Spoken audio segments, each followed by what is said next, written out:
Time is running out for the federal party leaders if they're trying to convince any undecided voters. Advanced polling is now open for its second straight day, and many Canadians are having their say at the ballot box. For those still weighing their choice, today has seen a release of 2 party platforms and other policy announcements. It has been a busy day on the campaign trail, and it's far from over. CBC's Julia Wong has been tracking all of the developments for us, and she joins us now live from Ottawa.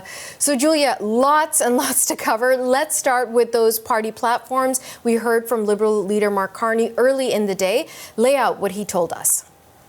Yeah, what we heard from Carney is that these new investments, as he's calling them, that the Liberal Party would introduce would cost $130 billion over 4 years. So I just want to take us through a few of those specifics. So that includes $18 billion for defense, about $12 billion for affordable housing, $22 billion would be needed to cover off an income tax cut, and getting rid of changes to the capital gains tax, that would cost about $12.6 billion. Cutting development charges and building infrastructure, that would cost about $6 billion. Now, at the same time, Carney has also said that there would be shrinking deficits if he were to be elected. So he was asked today how Canadians can believe that his numbers would add up, and here's what he had to say. Reduce the cost of that spending, reduce the rate of growth of that spending.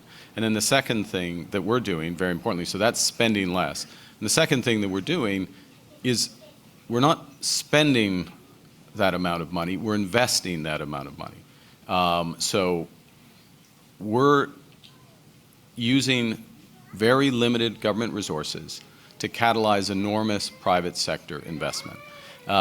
And that's what drives this economy forward. That's what meets this moment. Now, the Liberals' cost of platform was quickly slammed by Conservative Leader Pierre Poilievre, who spoke not too long ago in Richmond, BC. He said that this platform would contribute to inflation. It would create more pain for Canadians who are already dealing with high costs and struggling with affordability issues. And he also said that it would add to the deficit. Today, he's back at it again, promising hundreds of billions of dollars in more government spending and inflationary deficits to pay for it, just as he advised Trudeau to do over the last 5 years. He'll have to print even more money. That means more inflation, higher home prices, higher grocery bills, and higher gas prices. We need a change.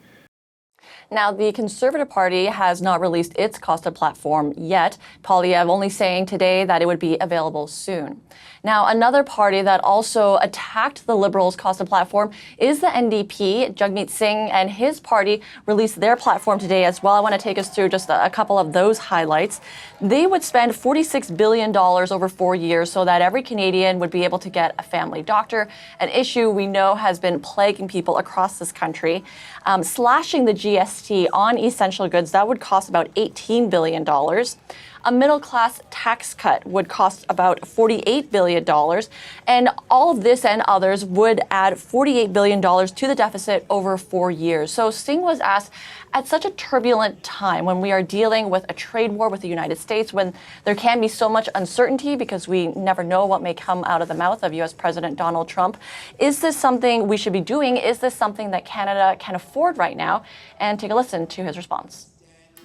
In a difficult time, which a recession and a trade war represent some of the most difficult times, you can't cut your way out of those things.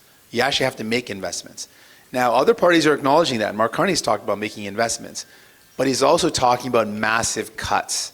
And the problem is what he's talking about in terms of cuts in his platform, he's confirmed there's going to be $28 billion in cuts. That is the wrong thing to do in a recession. When people are already vulnerable, when people are already worried and anxious and faced with uncertainty, cutting the very basic essentials like our healthcare and services is the last thing that we need to do. Now, at this same event, Singh did make sure to reiterate some of the things that the NDP were able to bring forward, including pharmacare and dental care, and again, emphasizing that if there were to be a minority government, then he believes that NDP would be the best to hold the government accountable, and making that pitch to undecided voters to cast their ballots for him. We also heard from the Bloc Québécois leader earlier in the day. What's he saying? Yeah, so what we heard from Yves-François Blanchette was about natural disasters and the impact that that can have on folks when it comes to paying insurance on their homes. You know, we've seen many homes affected by things like forest fires, wildfires, flooding, and as a result, that's meant that insurance costs have skyrocketed and sometimes become unfeasible for people to pay. What Blanchette is proposing is a co-insurance program where the federal government would cover a portion of the premium on home insurance, and Blanchette says that something like that would make things more affordable, would sort of lift the burden off folks. He was also calling for more investment in energy efficient renovations. And then in particular, he was asked about reducing reliance on fossil fuels. Take a listen. We have to start reducing our dependency on oil and gas. And because that might be not so good for Western Canada economy, I always say that I would accept easily for more money to be left in Alberta in order for them to start this change toward a greener economy, which I would support. And if they do turn to greener economy, I think I will support their independence.